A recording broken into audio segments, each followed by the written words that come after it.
La soirée, l'agence Hamak, agence de propagande de Daesh, a revendiqué l'attaque du marché de Noël en affirmant que Cherif Shekat était l'un de ses soldats. Bonjour Claire Andrieux, Bonjour. journaliste au service police-justice d'RMC. Je le rappelle, Claire, cette revendication est-elle crédible ?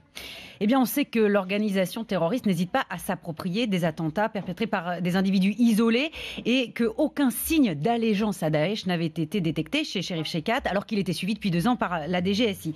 Mais selon nos informations, des écrits en français qui attestent de sa radicalisation ont pourtant bien été retrouvés à son domicile mardi lors de la perquisition des gendarmes. Il s'agit d'un texte religieux recopié à la main qui parle de cavaliers, de laisser place à ceux qui combattent, de djihad.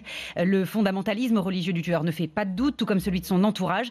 Mardi matin, Cherif Shekat devait être interpellé donc par les gendarmes dans une affaire de tentative d'assassinat avec d'autres complices. Et parmi ces complices, eh bien, 2 ont été très connus aussi pour leur radicalisation, tout comme au moins l'un de ses frères.